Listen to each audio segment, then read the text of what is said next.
ಒತ್ತಿ ಹುರಿಯುತ್ತಿದೆ ನಮ್ಮ ಮನೆ ಚಲೋ ದಲಿತ ಶಾಸಕರ ಮನೆ.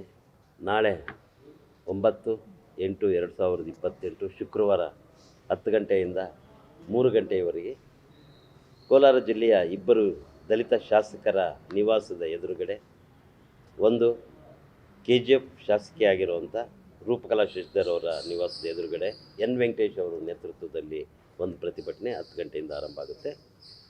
ಅದೇ ರೀತಿ ಬಂಗಾರಪೇಟೆಯ ನಾರಾಯಣ ಸ್ವಾಮಿಯವರ SN ರೆಸಾರ್ಟ್ ಗೇಟಿನ ಎದುರುಗಡೆ ನಡೆಯುವಂಥ ಪ್ರತಿಭಟನೆಯಲ್ಲಿ ನಾನು ನೇತೃತ್ವ ವಹಿಸಿ ಪಾಲ್ಗೊಳ್ತಾ ಇದ್ದೀನಿ. ಮತ್ತು ಇದಕ್ಕೆ ಜಿಲ್ಲೆಯ ಎಲ್ಲ ದಲಿತ ನಾಯಕರನ್ನು, ಜೊತೆಗೆ ಸಂಘಟನೆಗಳನ್ನು, ಬಣಗಳನ್ನು, ಅಂಬೇಡ್ಕರ್ ಸಂಘಗಳನ್ನು, ಯುವಕರನ್ನು, ಯುವತಿಯರನ್ನು, ನಿಜಕ್ಕೂ ಕೂಡ ನೀವು ನಿಮ್ಮ ಉಳಿವಿನ ಬಗ್ಗೆ ಕಿಂಚಿತ್ತಾದರೂ ಆತ್ಮಾಭಿಮಾನ ಅನ್ನೋದು ಇರೋಕ್ಕೆ ಸಾಧ್ಯ ಆದರೆ ನೀವು ಖಂಡಿತವಾಗಿಯೂ ನಾಳೆ ಬಂದಲ್ಲಿ ನಿಮ್ಮ ಪ್ರತಿಭಟನೆಯನ್ನು ತೋರ್ತೀರಿ ಅಂತ ನಾನು ಅವರಿಗೆ ಈ ಕರೆಯನ್ನು ಕೊಡ್ತಾಯಿದ್ದೀನಿ. ಇದು ಕೇವಲ ಯಾರೋ ಒಬ್ಬರಿಗೆ ಇಬ್ಬರಿಗೆಲ್ಲ, ಇಡೀ ದಲಿತ ಸಮುದಾಯಕ್ಕೇ ನಾನು ಈ ಕರೆಯನ್ನು ಕೊಡೋಕ್ಕೆ ಇಷ್ಟಪಡ್ತಾಯಿದ್ದೀನಿ. ಯಾಕೆಂತಂದರೆ ಅವರಿಗೆ ಏಳಿಗೆಗೋಸ್ಕರ ಮೀಸಲಿಟ್ಟಂಥ ಬಜೆಟಲ್ಲಿ ಮೀಸಲಿಟ್ಟಂಥ ಲಕ್ಷಾಂತರ ಕೋಟಿ ರೂಪಾಯಿಗಳನ್ನು ಅಪಹರಿಸಲಾಗಿದೆ. ಆ ಕಾರಣಕ್ಕಾಗಿ ಅದು ಕಾಂಗ್ರೆಸ್ ಸರ್ಕಾರ ಮಾತ್ರ ಅಲ್ಲ, ಅದಕ್ಕಿಂದೆ ಇದ್ದಂಥ ಸರ್ಕಾರಗಳು ಕೂಡ 2,56,000 ಕೋಟಿ ರೂಪಾಯಿಗಳಷ್ಟು ಡೈವರ್ಟ್ ಮಾಡಿದ್ವು ಹಣನ. ಕಾಂಗ್ರೆಸ್ ಸರ್ಕಾರ ಬಂದ ಮೇಲೆ ಅದನ್ನೀಗ 39,000 ಕೋಟಿ ಗಡಿಗೆ ತಂದು ನಿಲ್ಲಿಸಿದೆ ಅಂತ ಹೇಳಲಾಗ್ತಾ ಇದೆ. ಸೊ ನಾವು ಕೇಳ್ತಾ ಇರೋದು ಇಷ್ಟೇ, ಇಷ್ಟು ಹಣವನ್ನು ಏನು ನೀವು ಸಂವಿಧಾನದ ಇಂಗಿತವನ್ನು ಅರ್ಥ ಮಾಡ್ಕೊಳ್ಳದೆ ಯಾವುದೋ ಕೆಲವು ಕಾನೂನುಗಳ ಚಾಪೆ ಕೆಳಗೆ ನುಗ್ಗುವಂಥ ರೀತಿಗಳಿಂದ ನಮ್ಮ ಇಷ್ಟೊಂದು ಬೃಹತ್ ಪಾಲನ್ನು ಅಪಹರಿಸಿದ್ದೀರಿ ನೀವು. ಮತ್ತು ಅದನ್ನು ದಲಿತ ಫಲಾನುಭವಿಗಳೇ ಇಲ್ಲದಂಥ ಸ್ಕೀಮುಗಳಲ್ಲಿ ನೀವು ತೊಡಗಿಸಿದ್ದೀರಿ. ಇದು ದೊಡ್ಡ ವಂಚನೆ, ಅದು ಮಹಾ ವಂಚನೆ ಆಗಿದೆ. ಆ ವಂಚನೆಗೆ ನಾವು ಕೇಳ್ತಾ ಇರೋದು ಏನಂತಂದರೆ, ನೀವು 3 ಲಕ್ಷ ಕೋಟಿ ರೂಪಾಯಿಯನ್ನು ಪ್ರತ್ಯೇಕ ಬಜೆಟನ್ನು ಮಂಡಿಸಿ ನಮ್ಗೆ ಹಿಂದಕ್ಕೆ ತಂದುಕೊಡಿ. ಅಷ್ಟೇ, ನಾನು ಫೂಲ್ ಮಾಡಿ, ಯಾವ ಥರ ಫೂಲ್ ಮಾಡ್ತೀರೋ ಅದು ನಿಮಗೆ ಬಿಟ್ಟಿದ್ದು. ನಮಗೆ ಬರಬೇಕಾಗಿರೋ ಪಾಲು 3 ಲಕ್ಷ ಕೋಟಿ ರೂಪಾಯಿ ಇದೆ. ಆ 3 ಲಕ್ಷ ಕೋಟಿ ರೂಪಾಯಿಯನ್ನು ಹಿಂದಕ್ಕೆ ತನ್ನಿ ಮತ್ತು ಅದಕ್ಕೆ ಒಂದು ಪ್ರತ್ಯೇಕ ಇಂಟೀರಿಯಂ ಬಜೆಟನ್ನು ಮಂಡಿಸಿ ಮತ್ತು ಅಷ್ಟು ಹಣವನ್ನು ನಮ್ಮ ಮುಂದಿನ ಮಕ್ಕಳ ಸ್ಮಾರ್ಟ್ ಎಜುಕೇಷನ್ಗೆ ಬಳಸಿ. ಈಗ ಬಳಸ್ತಾ ಇರೋ ಎಜುಕೇಷನ್ ಅಲ್ಲ, ನೀವು ಕೊಡ್ತಾ ಇರೋ ಎಜುಕೇಷನ್ ಅಲ್ಲ.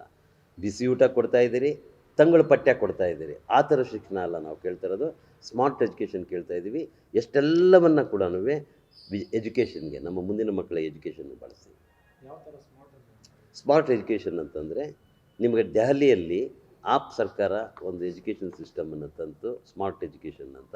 ಅದರದ್ದು ಒಂದು ಮಾದರಿಯನ್ನು ನೀವು ಅಲ್ಲಿ, ಅದು ನಗರ ಆಗಿದ್ದರಿಂದ ಸುಲಭ ಆಯ್ತು ತರೋದಕ್ಕೆ. ಇಲ್ಲಿ ಅನೇಕ ಸವಾಲುಗಳಿದೆ, ಆದರೆ ಆ ಮಟ್ಟದ್ದೇ ಆಗಬೇಕಾಗುತ್ತೆ ಇಲ್ಲೂ ಕೂಡ ಅಂಥ ಸ್ಮಾರ್ಟ್ ಎಜುಕೇಷನ್. ಈಗಿರೋಂಥ ಕಿತ್ತೋಗಿರೋ ಅಂಗನವಾಡಿ ಕಟ್ಟಡದಲ್ಲಿ ಇಟ್ಬಿಟ್ಟು ಯಾವಾಗ ಬೀಳುತ್ತೋ ಗೊತ್ತಿಲ್ಲ, ಕಿಷ್ಕಿಂದೆ ಥರ ಇರ್ತದೆ, ಆ ಮುಂದ್ಗಡೆ ದನದ ಕೊಟ್ಟಿಗೆ ಥರ ಇರ್ತದೆ, ಆ ಥರದ್ದಲ್ಲ. ಅದ್ಭುತವಾದಂಥ ರೀತಿಯಲ್ಲಿ ಮಗುವನ್ನು ಅದು ಆಕರ್ಷಿಸಬೇಕು ಮತ್ತು ಅಲ್ಲಿ ಕಲಿಸುವಂಥ ಪಠ್ಯಗಳನ್ನು ಬದಲಾಯಿಸಬೇಕು. ಮೊದಲನೇದಾಗಿ ಅಲ್ಲಿ ಕಲಿಸ್ತಾ ಇರೋ ಪಠ್ಯಗಳಿದೆಯಲ್ಲ, ಆ ಪಠ್ಯಗಳು 3 ಕಾಸಿಗೂ ಕೂಡ ಪ್ರಯೋಜನಕ್ಕೆ ಬರದೇ ಇರೋವಂಥ ಪಠ್ಯಗಳ ಮೂಲಕ ಅವ್ರು ಕಲಿಸ್ತಾ ಇದ್ದಾರೆ. ಹಾಗಂತ ಆ ಪಠ್ಯಗಳನ್ನು ನಾನು ಅಂಗನವಾಡಿಯಿಂದ ಹೇಳಿ ಅಂತ ಹೇಳ್ತಿಲ್ಲ, ಆದರೆ ಅಂಗನವಾಡಿಯಿಂದನೇ ಮಕ್ಕಳಿಗೆ ಒಂದು ದೊಡ್ಡ ರೀತಿಯ 2 ಭಾಷೆಗಳಲ್ಲಿ, ಇಂಗ್ಲೀಷ್ ಮತ್ತು ಕನ್ನಡದ ಎಜುಕೇಷನ್ಗೆ ಅದ್ಭುತವಾದ ರೀತಿಯಲ್ಲಿ ಯೋಚಿಸ್ಬೋದು.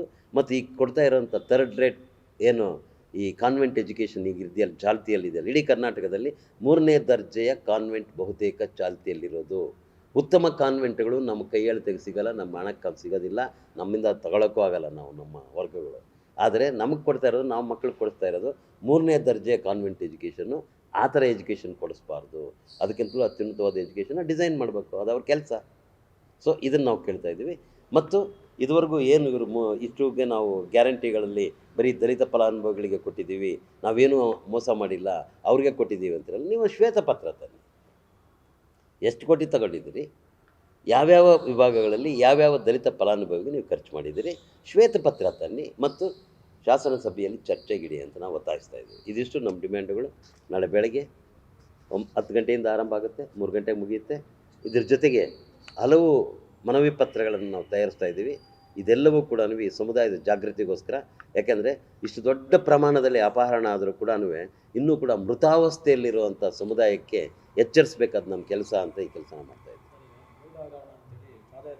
ಹಾಂ ಬಿಜೆಪಿ ಹ್ಞೂ ನೀವು ಅವ್ರ ಜೊತೆಗೆ ಬೆಂಬಲನೋ ಇಲ್ಲಾಂತಂದ್ರೆ ಯಾವ ಥರ ಸರ್? ನಮಗೂ ಅದಕ್ಕೆ ಸಂಬಂಧನೇ ಇಲ್ಲ. ಯಾಕೆಂತಂದರೆ ಆ ಮೂಡಾದಲ್ಲಿ ನಡೆದಿರೋದು ಬರೀ ಸಿದ್ದರಾಮಯ್ಯನ ಹಗರಣ ಒಂದೇ ಅಲ್ಲ, ಅದಕ್ಕಿಂತ ದೊಡ್ಡ ಪಟ್ಟಿನೇ ಇದೆ. ಅದನ್ನೆಲ್ಲ ರದ್ದುಪಡಿಸುವಂಥ ಒಂದು ಆಂದೋಲನ ಮಾಡೋದಾದರೆ ಅದು ಎಲ್ಲರೂ ಸೇರ್ಕೋಬೋದೇ ಹೊರತಾಗಿ ಕೇವಲ ಸಿದ್ದರಾಮಯ್ಯನವ್ರ ವಿರುದ್ಧನೇ ತಿರುಗಿಸೋದಾದರೆ ಅದು ಭಾಳ ಸೀಮಿತವಾಗಿರುವಂಥ ಹೋರಾಟ ಅದು. ಅದ್ರ ಬಗ್ಗೆ ನಾವು ಕೇರ್ ಮಾಡೋದಿಲ್ಲ. ಆಮೇಲೆ ಅವರು ಮುಖ್ಯಮಂತ್ರಿ ಪದವಿಗೆ ರಾಜೀನಾಮೆ ಕೊಡೋದ್ರಿಂದ ಏನು ಆಕಾಶ ತಲೆಕೆಳಗೆ ಬೀಳೋದಿಲ್ಲ, ಅಥವಾ ಇನ್ಯಾರೋ ಆಗೋದ್ರಿಂದ ಏನು ಬದಲಾವಣೆ ಆಗಿಬಿಡೋದಿಲ್ಲ.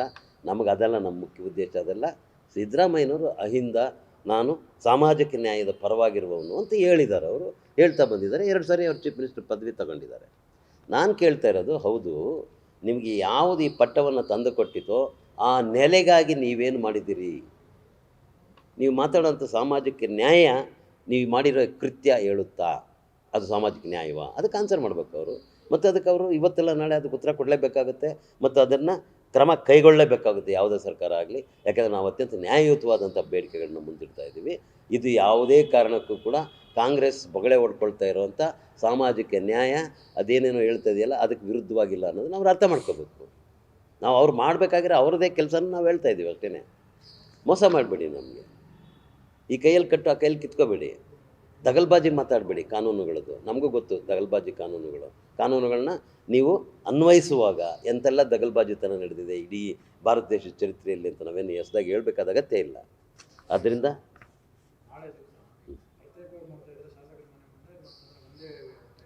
ಇಲ್ಲ, ಅಲ್ಲಿ ಒಂದೇ ಟೈಮ್ಗೆ ಅಲ್ಲೂ ನಡೆಯುತ್ತೆ, ಇಲ್ಲಿ ನಡೆಯುತ್ತೆ, ಏಕಕಾಲಕ್ಕೆ. ರೂಪಕಲಾ ಶಶಿಧರ್ ಅವರ ಮನೆ ಮುಂದ್ಗಡೆ ನಿವಾಸದಲ್ಲಿ KGF ಅಲ್ಲಿ ನಡೆಯುತ್ತೆ. ಅದೇ ವೇಳೆಗೆ ಇಲ್ಲೂ ನಡೆಯುತ್ತೆ, SN ಸಿಟಿ ಎದುರುಗಡೆ ಕೂಡ ನಡೆಯುತ್ತೆ. ಗೊತ್ತಿಲ್ಲ, ನಾವು ಕೋಲಾರ ಜಿಲ್ಲೆಯನ್ನಷ್ಟೇ ನಾನು ಕೇಂದ್ರೀಕರಿಸ್ತಾ ಇರೋದು. ಕೋಲಾರ ಜಿಲ್ಲೆ ಅಂತಂದರೆ ನಮ್ಮ ಚಿಕ್ಕಬಳ್ಳಾಪುರ ಮತ್ತು ಕೋಲಾರ ಒಂದೇ ಜಿಲ್ಲೆ ಆಗಿತ್ತು. ಆವಾಗೇನೆ ದಲಿತ ಚಳವಳಿ ಹುಟ್ಟಿದ್ದು. ಅವ್ರು ಹೇಳ್ದಂಗೆ, ನಮ್ಮ ರವಿ ಅವರು ಹೇಳ್ದಂಗೆ, ನಾವಿಬ್ಬರು ಮೊದಲು ಒಂದಷ್ಟು ಜನ ನಡೆಯೋಕ್ಕೆ ಶುರು ಮಾಡಿದ್ವಿ. ಅದರಲ್ಲಿ ನಾವು ಇನ್ನೊಂದಷ್ಟು ಜನ ಉಳಿದಿದ್ದೀವಿ, ನಾನು ಮತ್ತು N ವೆಂಕಟೇಶು. ನಮ್ಮ ಕರ್ತವ್ಯ ಇದು ಅಂತ ಈ ಜಾಗೃತಿಗೆ ಮುಂದೆ ಬಂದಿದ್ದೀವಿ, ಹೇಳ್ತಾ ಇದ್ದೀವಿ. ನಮ್ಮ ಕೆಲಸ ಕರ್ತವ್ಯ ನಾಳೆಗೆ ಮುಗಿಯುತ್ತೆ. ಮುಂದಿಂದು ಉಳಿದ ಸಮುದಾಯ ಹೆಂಗೆ ತಗೊಂಡೋಗುತ್ತೆ ಅನ್ನೋದು ಅದ್ರ ಜವಾಬ್ದಾರಿ ಆಗುತ್ತೆ.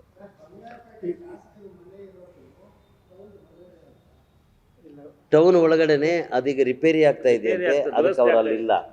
ಅವರಿರೋದು SN ರೆಸಾರ್ಟಲ್ಲಿ ಇದ್ದಾರೆ. ಆ ಕಾರಣಕ್ಕಾಗಿ ಮಾಡ್ತಾ ಇದ್ದೀವಿ.